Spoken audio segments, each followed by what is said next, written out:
the 4 rows area, which has turned into 6 rows. The 6 rows now. All right, so the squash is starting to look great. It's a little droopy because it's very hot, but they are looking pretty strong right there. I think it could be just squash. I'm not quite sure what's going on with that one. It's a little white. It shouldn't have any frost damage because the rest of them would too. But these are doing pretty good. I planted new seeds in that one, which it looks great. That one, and I planted a seed in that one. I don't remember what variety. It probably was just like a regular yellow squash, yellow crookneck or straight neck squash. All right, so my tomatoes, as you see, they are all doing fine. Now, all of them that I planted did not make it, and that's okay because I think this is more than enough for me to try to keep up with. I'm only one person and I do still work. So I'm going to try to freeze these tomatoes as often as I can so I can come back and make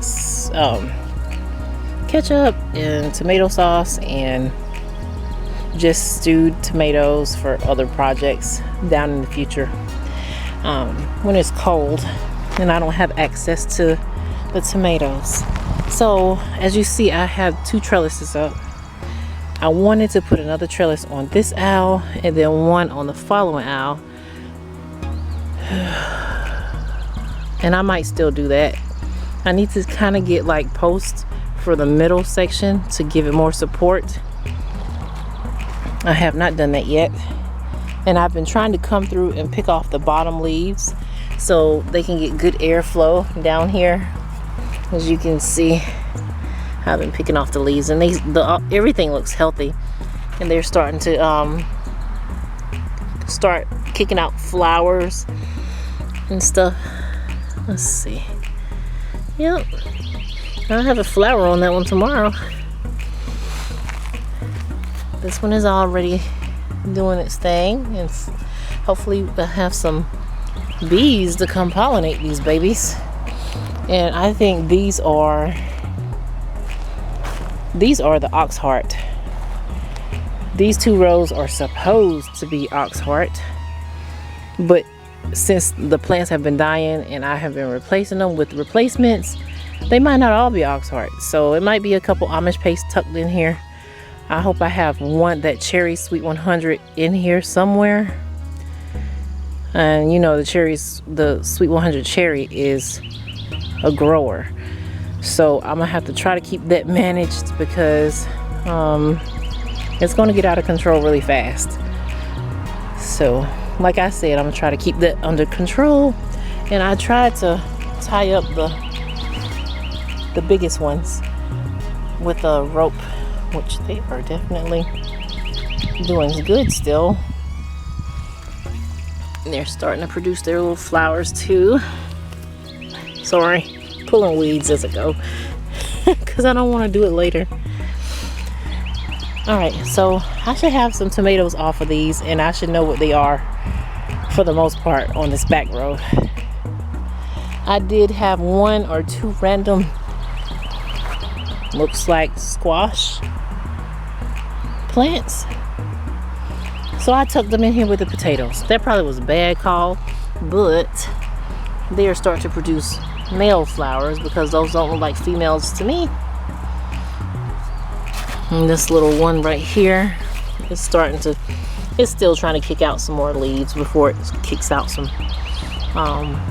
flowers. But anyway, very exciting.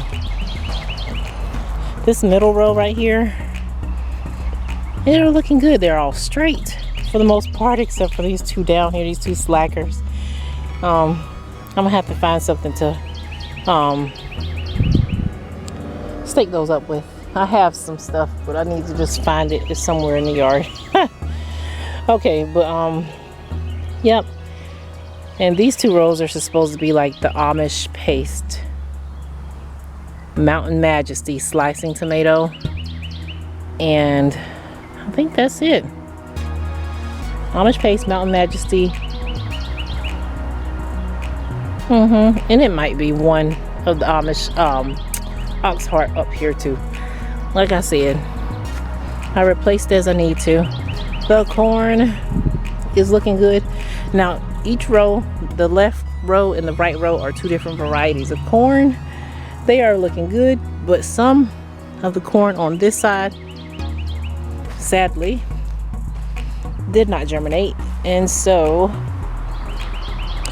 I just came back through and I planted some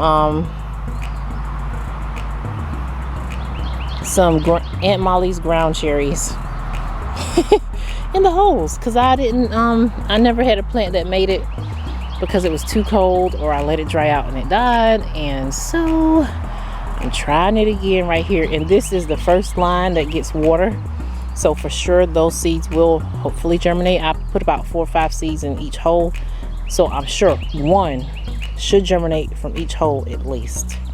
I'm hoping. Other than that, I don't have anything else on this row. Let's move on to the next. Since I ran out of space for my squash, I planted the 2 remnants that I had left over here in these cinder blocks, along with that 1 bell pepper on the edge. They are doing okay. Hopefully their little roots will dig down into the ground, which is just orange dirt. So I'm not sure how well they're going to do over here, but I had to put them somewhere, and I didn't really have any other space. So that's that. My beans in my buckets. My beans in my buckets are doing okay. I only see a few that are trying to grab onto the cattle panels, but I'm sure there's more coming. They're just now getting pretty big. I have a mix of pole beans and bush beans in each bucket, and I did that so whenever the pole bean starts climbing, I can still be harvesting from out the bucket. They look pretty good and green, and I try to keep these buckets watered because I'm terrible at like independent containers that's not on a drip system.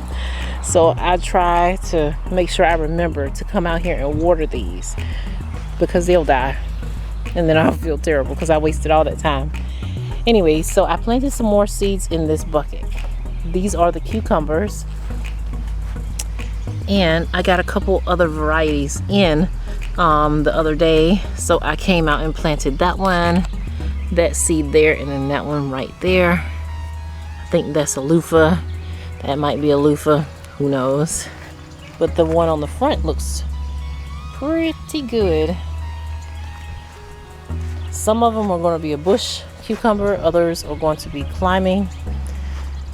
If I get to the point to where they're non-climbing, which they should be, I'll just go ahead and take this cattle panel down and put it somewhere else in the garden where it is needed.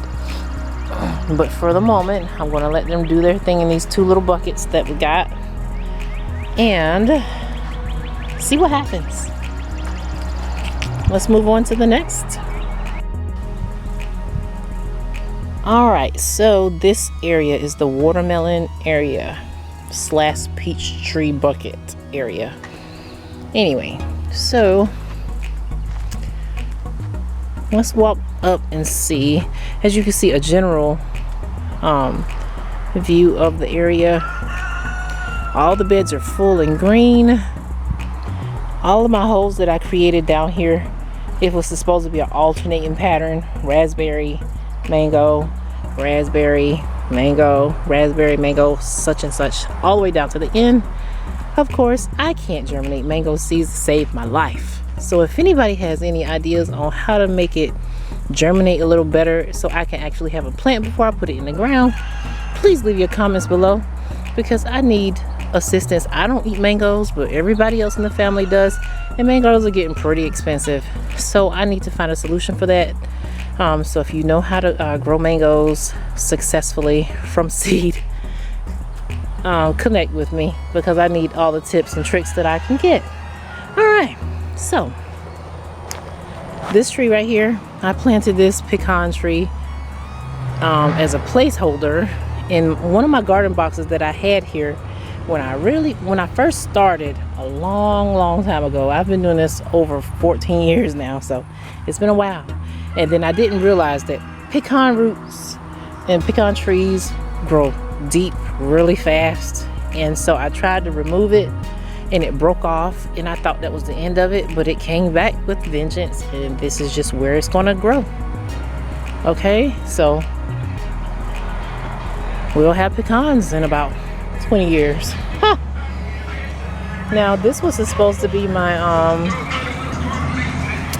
Valencia, my Midnight Valencia orange. Of course, as you can see, the top is dead. So all of this green is coming from the rootstock, and I'm going to let it grow to become a thick rootstock, so I can hopefully find some more Valencia orange cuttings and graft it onto there. Okay, in these buckets I have, of course, the peach trees, but I also have strawberries in here planted. As you can see, little strawberries coming along just fine. Anyway, so, and I like these varieties of strawberries compared to the ones that I've purchased before. These are more upright and they don't lay on the ground. Well, some of them do, but as big as this is and it's still standing upright, I'm very impressed. So I think from this point on, if I order any more strawberries, I'm going to order the St. Andreas strawberries. They always go out of stock first from where I buy them from, which is Nurse Farms. They always go out of stock. They are never left at the end of the season or the middle of the season. They're always gone first, and I see why. Because I'll be buying me some more next year, another batch of 50 to add somewhere else in the garden. All right, let's move on to the watermelon spots. All right, so honestly, I'm gonna tell you, I don't know what I planted in this bed. This was like the last one. It probably has a few melon seeds, like cantaloupe or some fancy melon, and then I'm pretty sure there are moon and stars in here. I don't know if that's the design of the leaf or if that's like, it could be a moon and star, or it could just be pest damage. I don't know, it has like these yellow spots on it. I think it's more pest damage or something, because the rest of them don't look like that. But yeah, I planted Carolina Cross in here. I got some purslane growing. That thing will take over everywhere. I know it's beneficial, but I don't need it in my box. Purslane, that's a whole nother subject. But yeah, I did Carolina Cross, probably some more Jubilee. This, hey baby, mama. My cat's talking to me. This is a melon, and I don't know which kind it is, but we will see whenever it gets finished, because that's a very healthy plant, and I hope it stays that way. Of course, you know, in the beginning, before I planted all these in there, I threw down basil that I harvested last year from off my plant, and my flowers are doing very good. I forgot what these were. Zinnias? I think these were zinnias. As you see, I'm about to have flowers in a couple days, and so there'll be places for the bugs to come to and pollinate and land on and do whatever else they do. Okay, let's see. All right, let's move on. Sorry it's so junky. It's always junky. All right, so this is a second bed, second to the last bed. Of course, like I said, I don't know what I planted in here, but it looks very full. And I did give it another shot of fertilizer of 511 fish emulsion yesterday, all four of these beds. Since I have so many plants in this bed, I have to probably fertilize them every week. And make sure your dilution is measured properly, or you will kill all your stuff, and you'd have to start from scratch, which nobody has time to do for watermelon because it takes over 100 days for them to get straight and harvestable. So don't make that mistake. Measure your fertilizer with the water properly. Okay, let's move on. All right, this is the third bed from the front, or the third bed. Of course, like I said before, I might have made a video about what I planted, but I don't think that I did. So everything looks great. I have basil popping up through the top too, so I can harvest me some basil. More flowers growing.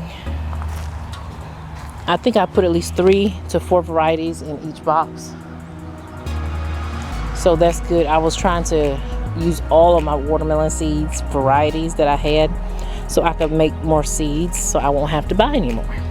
So hopefully at least one melon produces from off every plant so I can get my seeds back.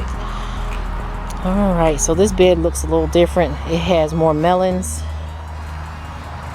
like that instead of the watermelon leaves. Of course, you can see the difference kind of. I'm hoping that they will all fall behind their box, or maybe fall forward, but the sun is always behind them in the afternoon, so I'm pretty sure they're going to stretch to the west. And this is kind of a shaded box. It's in the shade more often than the rest of them, but it does get morning sun. Everything looks good. I didn't kill off anything from fertilizing last night, so that is a plus. All right, let's go to the back row. Back here is my corn and a little pepper plant. You see the little tiny pepper plant right there.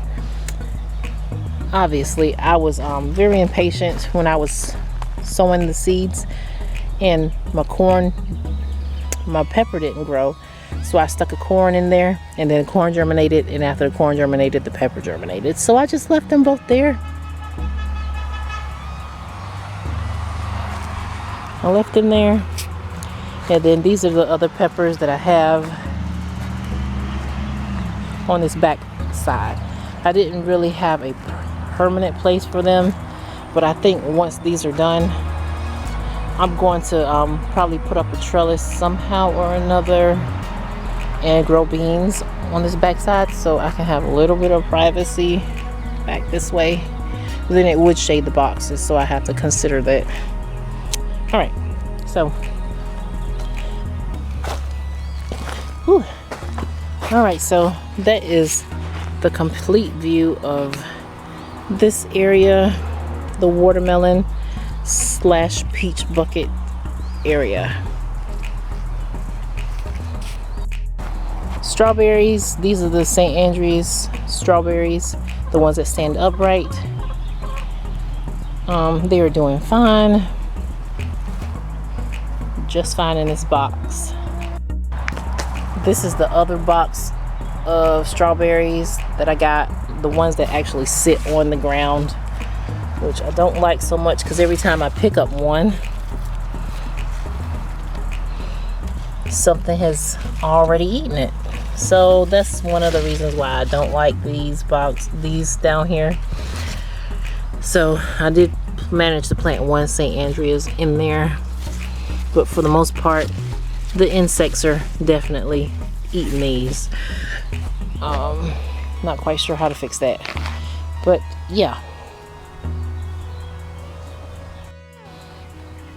These are the additional watermelon plants that I had. I know they need more space, but I was willing to give them a chance just in case any of the other ones died off and I could have replaced them in the big box. They are still alive currently. I fertilized them yesterday as well. They look a little yellow, but hopefully they'll pull back through. And I have this box and this little box where I planted some transplants in there. They don't look the hottest over here, down here in front of the pools are pepper plants, which I did not fertilize, and I fertilized those yesterday. Correction, I did fertilize those yesterday because they haven't been fertilized since they've been down in the holes there. Only this half really came up. I think these are supposed to be yellow bell peppers. I attempted to make pineapple plants. I don't think they're gonna make it. So if they don't make it, then I will put something else in this place. All right. I have 2 boxes of potatoes. This is the Yukon Gold, and the other one out there by the tomatoes I have with that squash that was in there is just a regular white russet potato. They are doing fine. I covered them up with some more soil, watered them in good, and hopefully we'll have some Yukon Golds to eat because I like those. I like to can those. All right, moving on to this little area. Of course, my asparagus patch looks like the Amazon, but I was trying to cut those back because a lot of those are super huge and the grass is taking over, of course, like always, but it'll all die back and I'll just clean it out at the end of the summer. I did decide to plant 1 pepper plant right here to the left of the screen, 1 squash there, and 1 squash on the end, just to see if it did anything inside of the bricks. I know they dry out pretty fast, so I was just giving them a shot to see what they do. Over here we have some plants growing. This pokeweed down here that needs to be pulled before it gets out of control. As you see, it is everywhere. Seeds from another year that's coming through. But these plants back here, these are good Lord, I don't remember what they are, but whenever the flower comes out, I think it's like a dahlia or something. I don't remember what I said in my other video, but they're going to be pretty, red and white, I think. I have sage over here in the other corner. My elephant ears never did come up, so I'm going to call them done and dead in the water. I purchased a hibiscus from Walmart, and I noticed that there were actually 2 stalks or 2 different separate rooted plants in there. So I separated them and I put 1 on the front and 1 on the back, just to give some beauty to the backyard, because I don't really have any plants or flowers back here yet. So that pretty pink flower, it just makes me smile every time I come out here because it's so beautiful. And it didn't die yet. It's in a place where it hardly ever gets rain, so if it can make it here, it's a very hardy flower.